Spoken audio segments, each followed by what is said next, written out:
Good morning and welcome to Valley Views. I'm your host, Glenn Eidson, and we're certainly glad to have you. Today we'll be thankful for our BTC Fiber, our sponsor, and we always thank them because they do such a fine job for our community in the Valley, so we appreciate them very much. Today we have Karis Feezell with us. She's a local artist, and we wanted to talk to her about some of her paintings and a little bit about Karis and how she's come about doing what she does. So, Karis, it's good to have you today. Thank you. I'm honored to be here. And let's start off.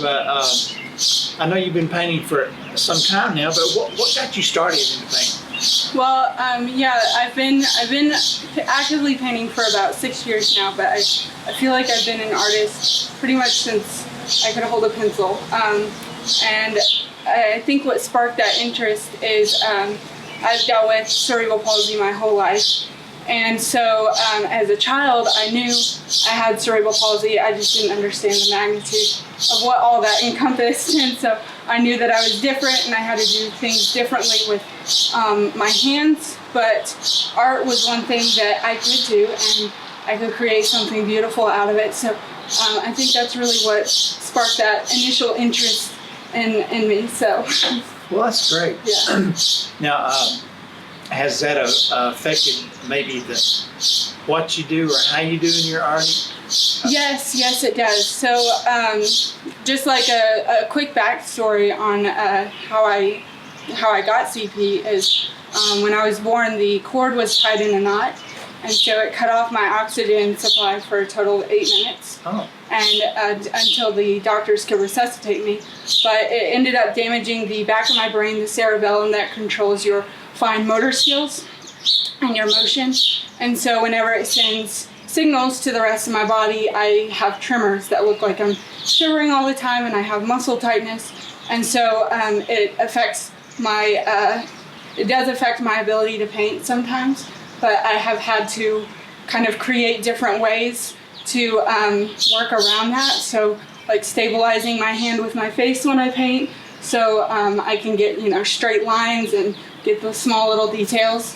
And so I do have to work a little harder at it, but in the end it's definitely worth it. So. Well, that's great. Well, that'd be an encouragement for all that have some form of disability at all, knowing that you can, because right here we have some of your paintings are very good, and I've seen other works that you've done, and they're very pretty. Thank you so much. You do a good job, and that's an encouragement to others to let them know that just because they may have a disability of some kind, not to let that put them down and continue to do other things. Yes, that's so true. I'm a very strong believer that I am the only person that possesses the power to limit myself, not my family, not my circumstances. In the end, I have that power solely. And so it just helps me thinking about it that way, because I'm responsible for how my life turns out, in the end. And so realizing that helps me, just kind of try and achieve better and push myself through difficult challenges. So that's kind of my life story and well, it looks like you're doing the story a good job behind my art. Thank you. And are there any artists that have inspired you? Yes, there are many artists that have inspired me throughout my life. I have been blessed to have several amazing artist friends that I have known since I was little. And so, one in particular, Andres Sarabia, I would go over to his house and hang out with his daughter because we were best friends when we were younger. And I would see his art on the walls, and I just thought it was so fascinating. And I would watch him kind of doodle in his little sketchbook. He always had a little moleskin sketch journal with him, and he would doodle and do different fonts, and I just thought that was very fascinating. And then when I started drawing, it was just very liberating to me just to kind of close out the world around me and focus on creating beauty, and I really enjoyed that. Well, that's marvelous. Now I know with your artwork, you do also you donate some of your profits that you make to an organization out of Dayton, I believe. Yes. Could you tell us a little bit about that and why you do that? Yes. So this organization is a nonprofit organization called Blazing Hope Ranch, and They basically help house women who have survived human trafficking, and they help by providing educational and counseling services. They help teach them job skills, because when you think about it, these survivors who have just come out of this horrific hell of a life of human trafficking, their world is completely turned upside down, and I can't even imagine what they go through. And so this organization just kind of helps them get back on their feet and begin their life again in the normal world.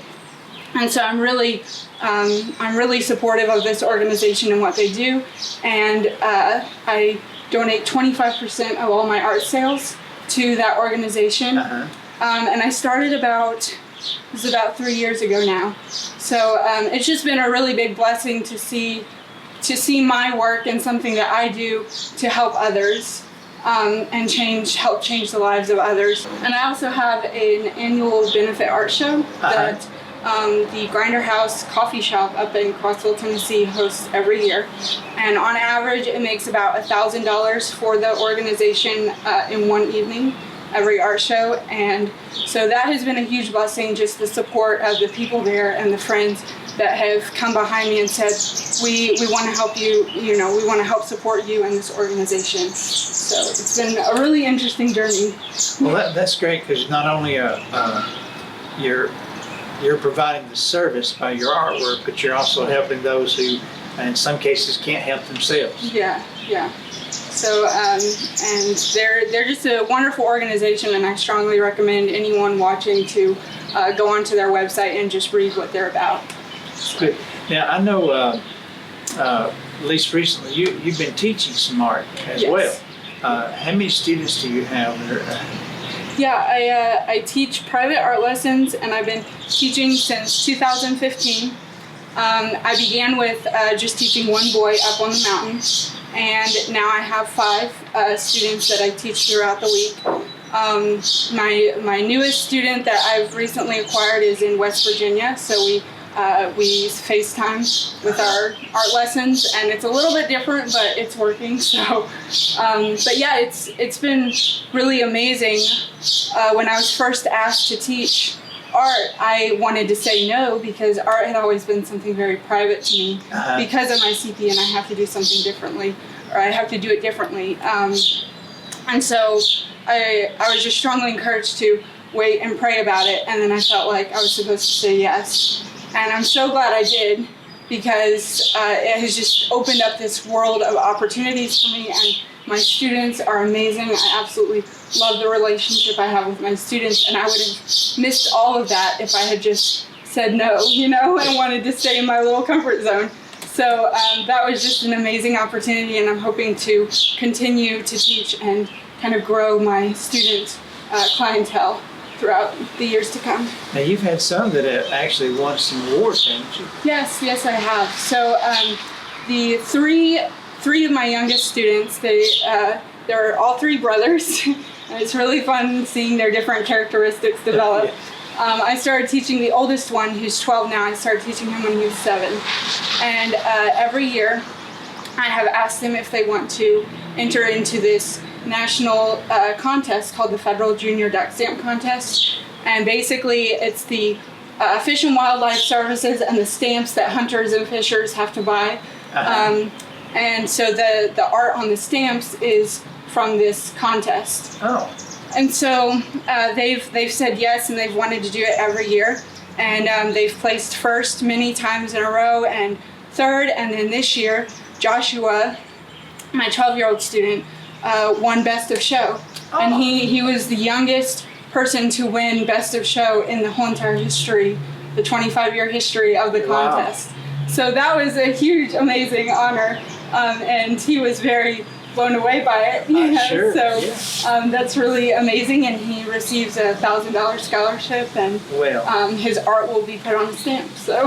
Well, that's great. Yeah. That's great, and it's an honor to you because you had a part of it. Yes, yeah. It's just been wonderful teaching these kids, and teaching them. They've helped teach me many things with art, and just learning how to better my techniques and skills. Well, and I'm sure they probably have some different points of view in art than you, and maybe picked up from that as well. Yeah. Yeah, it definitely, we both teach each other in the end, whether they realize it or not. And they're just an absolute joy to be around, so. Well, and you mentioned one thing a while ago about overcoming your setback with the CP. And, you could have very easily just stayed at home and said, hey, I have CP, and that's the end, and accepted that and just been Karis. Yeah. But instead, you dealt with it, and you're a motivation not only to yourself and others, but even to your students. And now that motivation has carried you. You're going to be going to college this fall. Yes. Tell us a little bit about that. I know you're excited about that. I am very excited. So I graduated high school 2 years ago, and I decided I was going to take a year break because I wasn't financially prepared for college or mentally prepared. And that 1 year break ended up turning into 2 years.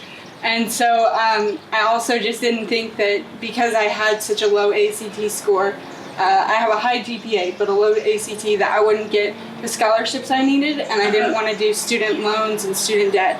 So back in February, my friend told me about a college in North Carolina, Brevard College. And they're a small college in the center of this very strong art community. And so I went there on scholarship day, had an interview with the art professor. I brought 2 of my paintings. One was the Chattanooga Choo Choo. He saw those, and we had our interview, and then he told the admissions office to give me their biggest art scholarship. Well. And I was very shocked because that's why I had spent 2 years at home, because I didn't think I would be able to get any scholarships. And so now I will be living off campus, but now I've pretty much got all of my college covered with scholarships and grants. That's and great. It's just been an amazing blessing. And the arts department is very well organized there, and I love the professor. The student body is small, so it's an average of 10 students per class. Oh, that's neat. So I really like that. Yeah. Well, that's great. I know that should be an inspiration to all of us to overcome these things that you have, and the old saying, good things come to those who wait. Yes, that is so true. and now you're going to have an opportunity to carry your love for art on, and improve on it through work at school. Yes. And that's super. So you got a full scholarship. And that is so great. Thank you. Yes, it's been a blessing and totally just God's timing, and I'm glad I didn't rush it. I know the college life, even though it may be small school, and you mentioned like 10 students, that's really great. Yeah. I've been in some of those larger classes. And but the fact that you're being able to go and fine tune your skills, and it's possible you could teach others while you're there as far as how to deal with CP and everything. And maybe you could teach them something. Yeah. Well, I definitely just want to be an encouragement to everyone around me, and just help them in any way I can, because I've pretty much been helped my whole life with my struggles. Yes, so in other words, you're just returning back all this given to you. How's your family? Have they been really supportive of you the whole time? Yes, they have, and I definitely would not be here right now if it wasn't for my mom specifically. My dad is amazing as well, but my mom basically, she told me I have CP, but that doesn't mean anything kind of thing, She just raised me like any other kid. And I feel like if she had catered to me and my needs, then I would definitely not be the person I am today. So yes, they have been very supportive. Well, that's good, knowing that I think a lot of people need to hear this story about overcoming, because all of us, even myself, I have epilepsy. So I've had it since age 4. But there's some things I can't do, but there's a whole lot of things I can do. Yes. And so I've had to go on and do other things that I'm allowed to do. Yes. Yeah. So I certainly understand that, and that is such a good story. And these are such fine examples. You mentioned this is your more recent Yes. artwork. Yeah. And the Chattanooga Choo Choo is 2017. Yeah. And how often do you work personally on your own work? It totally depends on the piece. The Chattanooga Choo Choo took me 64 hours, and I had to do it in 1 week because I was doing it for my choir's silent auction, benefit silent auction, and I had finals the week before, so I wasn't able to focus on anything until the week before the silent auction. So I had to do several all-nighters on that, lots of coffee and snacks, and then this one took me. I did it kind of over the course of this quarantine. I started it when the COVID-19 kind of first really erupted here. And I just worked on it a little here and there. I usually try not to rush my art because you can kind of tell when I do. So, but yeah, this was actually a place that my high school choir sung at on my senior tour in Ireland. Oh. St. Mary's Cathedral. So I wanted to paint it just to kind of capture that memory forever so I don't lose it. Well, now at the Grinder House, you mentioned in Crossville, they've been very supportive of your work. Yes, they have. Yeah, Eidson and Angela are they're the co-owners of the coffee shop, and they're beautiful people, amazing people, and they have encouraged me every step of the way since we met. They found out that I was an artist, and then Asa immediately said, well, hey, let's host your annual art show. Have you ever done an art show? And I was like, no. And so he's like, well, now you have an art show. So they're just beautiful people, and I love their business. It's just a warm environment, and I go up there and film their Friday night live music every Friday night, and it's the best way to end the week. So. Now, where are they located in Crossville? They're right off of Main Street, and so they've got a big green and yellow sign, Grinder House, and it's they've also got a drive-through. They opened up a drive-through during the quarantine, so yeah, it's just a beautiful place, and I highly recommend it. Well, do they have some of your paintings there? Do they? Yes, they have an art wall that they rotate. They rotate artists and paintings off of throughout the year. I do have a really big one that stays there all year. It's called Out of Darkness, and it's a bunch of horses on the painting. But yeah, they have multiple art from different artists throughout the Crossville and just locally dispersed. So. Well, it sounded like to me, just listening to you,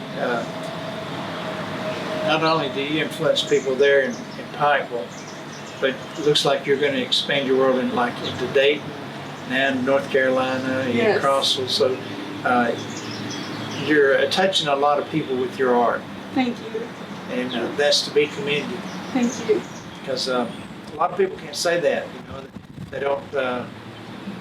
They're more to themselves, and you've taken your experience and expanded it and gone on and not let things get you down. Thank you so much. Well, I appreciate that very much. Okay, well listen, thank you for being here today, Karis, and we really appreciate having you.